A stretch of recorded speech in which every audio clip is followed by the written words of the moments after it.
자, 오늘 오랜만에 하나금융클럽원의 한동엽 팀장하고 만났습니다. 네. 복장이 근데 네. 약간 스티브 잡스러운 것들. 짭티브. 짭티브. 짭스. 짭스. 예. 오늘 이 스티브 짭스러운 것들하고 ETF에 대해서 좀 알아볼게요. 네. 그동안 근데 잘 계셨어요? 너무 좀 바쁘게 지내가지고 항상 이게 전년도에 투자 검토 많이 했던 것들이 보통 신년에 1, 2, 3월에 대부분 뭐 쉽게 말해서 대작들이 많이 나오거든요. 아, 진짜요? 네. 그래서 3월까지가 되게 바빴던 것 같아요. 요즘에 또 네. 비상장 막 바람이 일어나가지고 뭐 마켓컬리 주식을 구한다, 카카오뱅크 주식을 구한다. 다 여기 거쳐갔던 사실 딜들이죠. 저희 포트폴리오에 다 웬만한 건 다 포함이 대단합니다. 되었죠. 네. 아, 요즘에 또 여의도에 네. 코로나가 창궐을 해가지고 음. N 증권사에 40명 터졌대. 아, 한 방에. 제 지인도 이번에 막 검사 오늘 받는다고 막 하더라고요. 코로나 검사 받아봤어요? 저 안 받아봤어요. 쇠로 된 면봉으로 혓바닥을 이렇게 해요. 거기까지는 오케이. 네. 그 다음에 이제 코어에 채취합니다. 해서 뭐 혓바닥처럼 하겠지. 진짜 정수리까지 들어오더라고요. 거의 뭐 머리 끝까지 들어오는 느낌이라고. 정수리를 막 긁더라고. 코로 들어와가지고. 거기서 주먹 날아갈 뻔했고. 참았고. 네. 근데 여의도에서 어떤 분이 처음에 코로나 테스트 했을 때 음성 나왔대. 네. 그래서 뭐 안심하고 있다가 며칠 있다가 집에 가서 밥을 먹으려고 그러는데 냄새가 안 맡아지더래. 그리고 이거 뭐지? 그리고 다음날 검사했더니 양성 떴어. 그동안 잠복기였던 거지. 네. 여러분, 코로나 진단 키트까지 갈 필요도 없습니다. 수시로 냄새를 맡아보세요.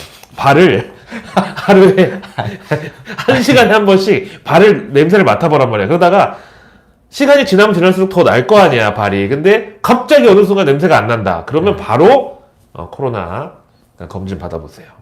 좋은 냄새 또 많잖아요. 아니, 좋은 냄새는 익숙해지기 때문에 무조건 발로. 여러분 그 자체 진단 키트를 2개씩 갖고 계십니다. 모든 사람들이. 네.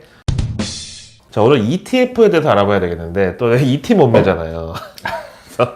F만 일단 접수가 되면은 ETF는 오늘 완전 정복이 된다. 진짜 난 놓고 기억자도 모르는 제 수준에서. 왜냐면 저는 ETF를 싫어해요. 왜냐면 ETF가 익스체인지 트레이디드 펀드잖아요. 네. 저는 펀드는 싫어하거든요. 펀드는 뭔가 답답한 느낌이 들어요. 근데 ETF는 좀 안 그렇지 않나요? 그러니까 이제 ETF를 그냥 이해할 때 ETF가 뭐지? 뭐 구조가 어떻지? 뭐 이렇게 생각하면 굉장히 조금 뭐 이해가 어려울 수 있고 그냥 상장 주식시장에서 뭐 삼성전자나 뭐 현대차처럼 거래가 되는데 그 단일 종목 안에 종합 선물 세트가 꾸려져 있다. 그렇게 이해하면 편한데 예를 들어서 내가 결국에 판단해야 될 거는 어떤 종합 선물 세트를 살 거냐. 그러니까 왜 설날 선물 세트 사면 뭐 인삼 살까, 뭐 홍삼 살까, 뭐 술 한과 살까, 네. 술 살까. 그런 이제 단일 종목을 고민하기보다는 뭐 스팸 들어있고, 김 들어있고, 치약 들어있고, 뭐 이런 종합 선물 세트가 있잖아요. 그러니까 ETF는 어떤 단일 종목에 대해서 내가 선택을 해야 되는 좀 스트레스에서 벗어나서 그냥 지수 자체, 뭐 우리나라 대표 200개 종목에 묶여있는 한 ETF, 그러니까 종합 선물 세트를 하나로 거래할 수 있는 장점이 있는 투자 상품인 거죠. 그러면 네. 어떻게 보면 약간 분산 투자 더하기 네. 그러니까 소액 투자도 가능하겠네요. 왜냐면 시총 상위 10개 종목 다 살려면 한 500만 원 들지 않아요? 그렇죠. 근데 ETF는 작은 단위로 쪼개서 살 수가 있으니까, 그렇죠? 그게 아주 큰 장점이고요. 그냥 예를 들어서 일본의 대표적인 ETF인 일본 지수 대표적인 게 니케이 니혼 게이자이 신문에서 225개 종목을 선물 세트를 꾸려서 한 니케이 225 ETF가 있어요. 근데 그 안에는 우리가 잘 알고 있는 기업인 유니클로가 들어있단 말이죠. 네. 근데 유니클로를 단일 종목으로 내가 투자하려면 1억 있어야 돼요. 100주 단위 거래죠, 또 일본 주식은. 일본은 또 단일 종목을 하려면 무조건 100주, 200주 이렇게 사야 되거든요. 주당 가격이 막 96,000엔, 98,000엔 막 이렇게 하니까 10만 엔도 넘었었어요. 그러니까 100주 단위로 사야 되니까 1억 이상이 있지 않으면 내가 패스트 리테일링, 유니클로가 좋아도 살 수 없었는데 그냥 니케이 225 뭐 한 주당 거래가 가능하고 ETF는 근데 뭐 3만엔이다, 뭐 28,000원이다. 그러면 단주로도 그 안에 이제 유니클로가 포함이 돼 있어요. 일정 부분. 소액으로 좀 다양한 종목에 분산 투자할 수 있는 장점이 있죠. 사실 지난해 증시가 워낙에 뜨거웠어가지고 네. 어느 정도 네임밸류가 있는 종목 하나만 샀으면 그냥 다 잘 갔거든요. 올해는 아무래도 좀 이렇게 분산 투자와 사실은 포트 관리 좀 이렇게 좀 내실을 다지는 투자가 맞다고 생각해요. 그래서 요즘 ETF가 뜨지 않나 생각하는데, 근데 여기서 또 한 가지 제가 펀드를 싫어하는 이유가 이게 내 돈이 어떻게 운용되고, 이 내가 예를 들어서 1,000만 원을 넣었으면 이 1,000만 원이 지금 현재 시각에 얼마가 됐고 올랐니 떨어졌니 이거를 계속 나는 실시간 확인을 하고 싶은데 그게 안 돼요. 그리고 또 펀드가 싫은 이유 두 번째는 내가 내 돈을 찾으려고 환매 신청을 하면 뭐 해외 펀드는 막 일주일 걸리고 국내 펀드도 네. 뭐 3일 걸리고 난 이게 싫더라고요. ETF는 안 그런가요? 상장 주식 시장에서 거래가 되는 일반 주식처럼 거래가 되다 보니까 그냥 주식 결제일 우리나라 같은 경우는 T 플러스 1 월요일 날 팔았으면 수요일 날 바로 현금을 찾을 수가 있어요. 그러니까 이제 환매성에서도 굉장히 유연함을 갖고 있죠. 그러니까 우리가 생각하는 ETF가 그 F가 펀드라서 뭔가 그 우리가 그건 약간 답답하고 둔탁한 느낌이야. 이게 뭔가 그 민첩하지가 않고요. 네. 시장에서 바로 거래할 수 있게 된 게 이제 ETF라는 금융상품이기 때문에, 금융상품이라기보다는 뭐 주식, 상장 주식이기 때문에 ETF로 혹시 데이 트레이딩 가능한가요? 데이 트레이딩 가능하죠. 근데 이제 뭐 올해는 이제 분산 투자 뭐 이런 이야기들을 하는 게, 사실 돈이 잘 벌리면 콕 집어서 들어가서 돈 잘 벌리는 시장이면 ETF 생각 안 하거든요. 그렇죠. 돈이 잘 안 벌리고 뭔가 시장이 어려우니까 조금 다른 수단을 찾다 보니까 내 종목 한두 개 들어가는 거 좀 무섭다. 그러니까 이제 산업 섹터로 보기 시작하고, 맞아요. 그러려면 그런 게 또 산업의 어떤 선물 보따리가 꾸려져 있는 게 이제 ETF다 보니까 지수도 마찬가지고 ETF를 이제 많이 접근을 하는데, 주식만큼 어렵죠. 데이 트레이딩도 가능한데 결국에는 이게 ETF라는 게 여러 종목이 있다 보니까 말 그대로 분산 투자가 돼 있다 보니까 네. 화끈하진 않아요. 막 개별 종목 움직이는 것 같이 화끈하게 움직이진 않으니까 또 이제 막 레버리지를 걸 수가 있어요. 코스피 200개의 종합 선물 세트로 꾸려진 ETF다. 여기다가 뭐 이제 나는 1% 올라가는 거 너무 지루해. 2배, 3배 뭐 이렇게 해보자. 그래서 레버리지 ETF로 설계가 된 또 종목들이 있어요. 그런 것들은 뭐 1% 올랐을 때 2% 올라서 좋긴 하지만, 이제 반대로 1% 빠졌을 때 2% 빠지고 뭐 그 이상도 빠질 수 있어요. 좋은 ETF 있으면 좀 소개 좀 해주세요. 사실 네. 세상에 그 많은 종목만큼이나 또 ETF 종류도 엄청 많아요. 사실은 특이한 ETF 제가 본 것 중에 해외에서는 티커를 주로 이제 쓰잖아요. 네. ETF 중에 욜로 있어요. 욜로.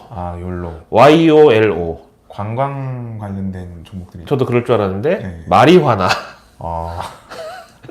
대마초 관련 기업들에 투자하는 ETF 티커가 욜로다. UFO도 있습니다. 네. 우주 통신 기술 갖고 있는 위성 통신 기술, 요쪽 그 기업들에 투자하는 ETF 티커가 UFO입니다. 이런 거 그냥 호기심 차원에서 말씀드린 거고, 진짜 올해 지난해만큼 정말 뜨거운 불장은 아니더라도 쏠쏠하게 수익을 줄 수 있는, 주식을 이제 처음 시작하시거나 뭔가 조금 더 개별 주식 하는 것보다는 조금 안정감이나 밸런스를 느끼고 싶어서 사실 ETF를 고민하시는 분들이 많기 때문에 네.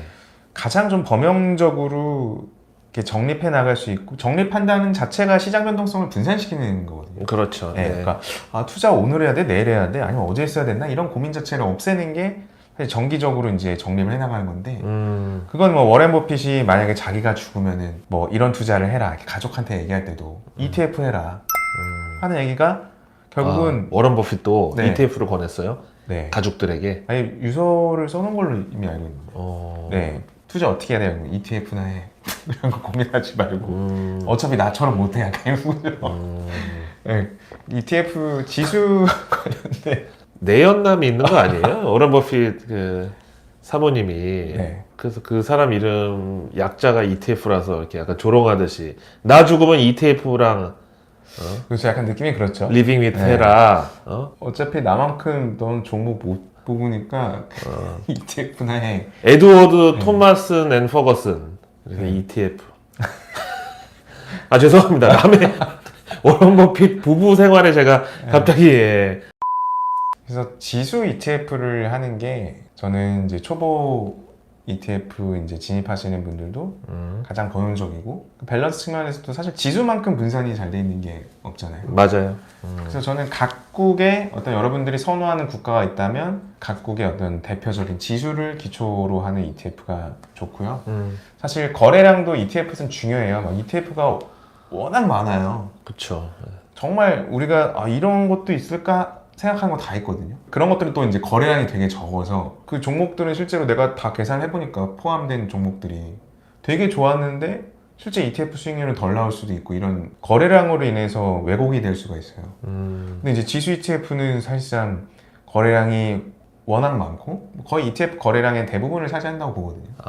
그러니까 조금 더 우리가 원하는 목적을 뭐 수단으로서 잘 뒷받침하는 거죠.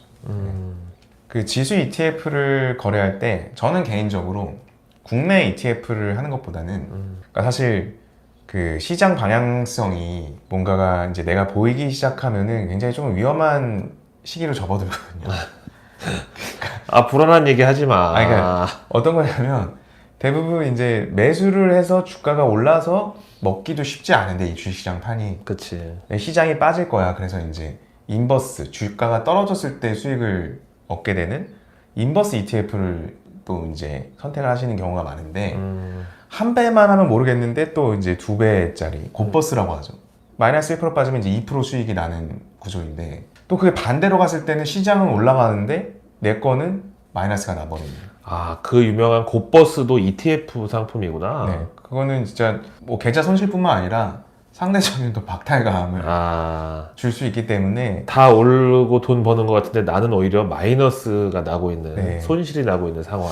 그러니까 오히려 이 시장에 대해서 예측을 양방향으로 하려고 하면 굉장히 어려워지고요. 뭐 예를 들어서 뭐 애플이다 테슬라다 이런 기업들은 내가 그 기업에 대한 팬덤이나 뭔가 분석으로 주가가 빠지더라도 믿음을 가질 수 있는 여지가 있잖아요. 네. 그래서 내가 생각한 것보다 굉장히 좀 과대하게 빠졌다 이런 생각들이 가능한데 그게 돈나무 누님 네. 캐시우드가 테슬라로 돈을 번 방법 아니겠습니까? 네. 그렇죠. 그런 이제 인사이트나 나의 주관적인 생각들로 뭔가 이제 어려운 시기를 버틸 수 있는 근거들이 존재를 하는데 시장 자체를 예측하는 ETF를 하려고 하면 굉장히 좀 어렵고 그러니까 지수 ETF를 접근하실 때 어쨌거나 저는 이제 좀 긍정론자거든요. 오늘보다 내일이 더 좋을 것 같고 그런 분들이 네. 돈을 결국 벌더라고요. 저 같은 약간 부정론자들은 돈을 못 벌어. 그러니까 뭐 여담이긴 하지만 사람은 계속 진보하려고 하고 오늘 막 만취해서 다음날 엄청 힘들면 이제 술 안 먹어야지 이렇게 조금 개가천선을 하려고 하는 생각은 잠깐 하잖아요. 네. 왜 나를 쳐다보면서? 그런 경험들이 예, 우리 둘 많이 다 있어서, 예. 똑같잖아요. 네. 이 국내 지수 ETF보다는 저는 미국이나 일본 이렇게 해외 선진 증시 ETF를 좀 선호를 해요. 왜냐하면은 증시가 만약에 어려워서 예를 들어서 미국 ETF가 많이 빠졌다. 뭐 20% 30% 지수가 급락했다. 그럼 내가 그 ETF를 거래하기 위해서 환전해 놓은 달러의 가치는 올라갈 거거든요. 그게 사실상 어떤 해지 그렇죠. 기능이 되네요. 네. 환해지. 그러니까 조금 지수는 빠졌더라도 환가치가 급등을 뭐 달러가 안전자산의 대명사이기 때문에 오르면은 또 그게 이제 좀 상쇄되는 역할을 할 수가 있고 네. 실제로 2008년 금융위기에도 미국인들은 그냥 달러로 봉급받아서 달러로 예금 들고 달러로 투자하잖아요. 근데 이제 우리나라는 뭐 워낙 코리아 원으로 생활을 하니까 이거 대비 달러의 가치가 내가 올라가니까 실제로 미국인들은 계좌에 그냥 마이너스 뭐 40% 50% 찍혀 있는 게 한국인들이 투자했을 때는 마이너스 30% 정도로 방어가 돼요. 환가치가 한 20% 오른 거죠. 그렇죠. 예. 네. 그러니까 굉장히 우리나라 투자자 입장에 서학개미 입장에서는 유리한 어떤 환차익까지 유사시 얻을 수 있기 때문에 네. 저는 뭐 미국이나 일본 이런 안전 자산으로 통칭되는 통화를 갖고 지수를 거래하는 게 좀 좋지 않겠나 그런 생각이 듭니다. 항상 ETF는 제일 앞에 그 ETF를 운용하는 상장시켜 놓은 회사 이름이 적혀 있어요. 예를 들어서 가장 ETF 운용하는 회사 중에서 큰 곳이 뭐 뱅가드, 아이쉐어즈, 뭐 아이쉐어즈, 뭐 이러한 그 운용사들, 그러한 어떤 대표 운용사들의 어차피 거래량으로 정렬해 놓으면 아이쉐어즈나 뱅가드? 블랙락이나 뱅가드의 ETF가 가장 또 상위를 차지할 거예요. 그렇기 때문에 그런 주요 운용사의 ETF를, 그리고 뭐 최근에 막 4차 산업 관련해서 결국에 핵심은 반도체. 그러니까 제가 최근에 좀 푹 빠져 있는 게 VR에 많이 빠져 있어요. 그 페이스북에서 나온 오큘러스 퀘스트 2를 사실 선물해드리고 싶은데 아닙니다. 네, 제가 꼭 경험을 사드려야지. 해보시라고. 아니 몇 년 네. 전부터 네. 그 가상 증강현실과 어떤 성인 콘텐츠의 결합을 네. 굉장히 유망하게 생각했던 분 중에 하나인데 그렇죠. 아직은 그 법 제도 때문에 네. 나 혼자 즐기는 거니까. 아 그런가요? 어쨌든 그거 관련 ETF가 있습니까? 아, 그런 성인 관련된 ETF. 아, 그걸 말씀드리고 그게 싶었던 거 아니에요? 아니고 네.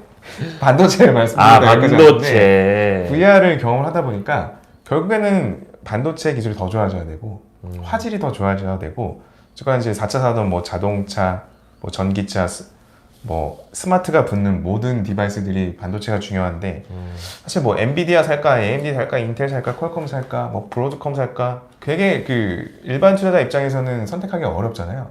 그래서 저는 이제 반도체 관련된 ETF는 티커가 SOXX라는 게 있어요. 네. 근데 이게 그 SOXX는 한 배짜리고요. 그러니까 1% 오를 때 1% 올라요. 뭐 구성 종목에 엔비디아부터 쭉 있습니다. 아마 삼성전자도 그 안에 포함이 될 거예요. 그게 이제 필라델피아 반도체 맞습니다. ETF, 예, 필반이라고 하죠 우리가. 네, 3배짜리가 항상 이제 찾아보시다 보면 꼭 3배짜리를 보세요. 그거는 티커가 SOXL이에요. 아마 L이 레버리지일 거예요. 근데 이걸 활용할 때 어떻게 활용하면 좋냐면, 그냥 시장이 막 올라가서 내가 여기요 뭔가 못 끼면 안 될 것 같아 이럴 때는 3배짜리를 보지 마시고 그냥 차분하게 1배짜리를 조금씩 정리를 하시다가 뭐 작년 코비드 19 때 3, 4월 같이 폭락했을 때는 그럴 때 레버리지가 쭉쭉 빠지거든요. 그러니까 실제로 30%가 빠지면은 이거 거의 90% 빠져요. 그렇겠죠. 3배짜리니까. 네네. 그럴 때는 기존에 있는 1배짜리를 손절을 해서 3배짜리로 갈아타면 원금은 좀 내가 손절해서 줄었지만 3배를 많이 살 수 있잖아요. 그러면은 수익률이 확 제고될 수가 있거든요. 어떤 방향성이 확실하게 정해졌다고 판단이 들 때는 레버리지로 가라. 네, 그래서 평상 시장에서는 레버리지가 없는 일반 뭐 한 배수짜리를 하면서 그 이익에 참여를 하되, 기본적인 참여만 하되 하락이 깊게 나오거나 모두가 이제 공포에 거래의 피가 낭자할 때는 3배짜리로 갈아타면은 리커버리하는 데 도움이 많이 된다. 실제로 저희가 랩 운용하면서 썼던 전략입니다. 아주 톡한 효과를 거뒀거든요. 네. 그렇군요. 네. 요즘에 보니까 포모 ETF라는 것도 있던데 뷔페 레스토랑의 모든 음식을 가지고 비빔밥을 만들었다고 해야 되는지. 이 FOMO가 Fear of Missing Out. 네. 그래서 소외 증후군. 네. 남들은 돈 버는데 나는 저기에 참여 못하면 어떡하나, 이런 걱정들을 ETF화 시킨 건데. 그럼 거기에 다 들어있는 거야? 그러니까 핫한 거 다 사준다 이거예요. 스펙 사주고 뭐 핫한 주식들 사주고 뭐 우주 관련된 거 사주고 뭐 사주고 다 사준다는 건데, 새로 IPO 한다는 거, 로블록스 같은 거 내가 거래할 때 이거 살까 말까 진짜 다네 다야. 들어가 있어. 뭐 이럴 거예요. 그러니까 모멘텀 플레이를 하겠다고 하는 건 이제 고상한 이야기인 거고, 그냥 핫한 거 다 사주겠다는 컨셉인데, 그게 이제 CNBC에서 또 소개가 됐어요. 근데 저는 이제 여기서 드리고 싶은 말씀은 이 ETF 시장으로 돈이 많이 들어오고 개인 투자자들의 관심이 급증하니까 쉽게 말해서 ETF 장사하는 거거든요. 핫해 보이려고 되게 노력들을 많이 하는 거죠, 운용사들이. 그런 것들은 저는 좀 지양해야 된다고 봐요. 어떤 ETF가 좋을까요? 뭐 꼭 돈이 몰리고 사람이 몰리는 게 좋다고 볼 수도 있을 것 같아요. 왜냐면 그런 ETF가 돈이 많이 모이면 결국 성과도 좋을 수밖에 없으니까. 근데 이게 항상 그 쏠림은, 그러니까 저는 기울어진 운동장이라는 표현이 별로 좋아하진 않는데, 뭔가 사람들이 그쪽으로 쏠려서 만드는 운동장이 기울어져 버렸다, 원래 평평한데 그건 항상 그 안 좋은 결과들을 초래하거든요. 근데 평평한 운동장이 될 수가 없어요, 이 세상은. 그러니까 기울어진 운동장을 우리가 어느 정도 이용을 할 생각해야지, 기울어진 운동장 자체를 우리가 비난하는 거는 조금 어리석지 않나. 왜냐면 지구 자체가 기울었어, 자전축이. 이 세상의 이치야. 운동장은 기울어질 수밖에 없습니다. 그러네요. 대신 그거를 내 쪽으로 기울여가지고 좀 뭐가 먹을 게 오게 그렇게 활용을 해야 된다. 그러니까 ETF의 이제 본래 취지를 생각해 보면, 아까 우리가 처음에 이야기했듯이 뭔가 분산 투자, 그 산업에 대한 어떤 한두 가지 종목에 대한 고민보다는 밸런스 있는 투자를 위해서 하는 건데, 이거를 뭐 내가 담지 못한 핫한 주식들을 담아준다는 그런 컨셉들이나 너무 이건 독특한 컨셉이어서 거래량도 적고 근데 난 고민하기 싫고 이런 목적으로 ETF를 선택하는 거라면 저는 좀 잘못된 것 같고요. 올바른 ETF 투자는 예를 들어서 4차 산업에 관련된 카테고리가 많이 있잖아요. 뭐 전기차, 스마트 디바이스들, IoT, 5G. 근데 이 미래 방향은 맞아. 근데 선택하기 굉장히 한두 개를 담기는 어렵다. 왜냐면 생태계가 만들어지는 과정이니까. 그러니까 명확한 미래 방향성이 서 있는 곳에서 산업을 고르는 ETF는 저는 오케이라고 생각을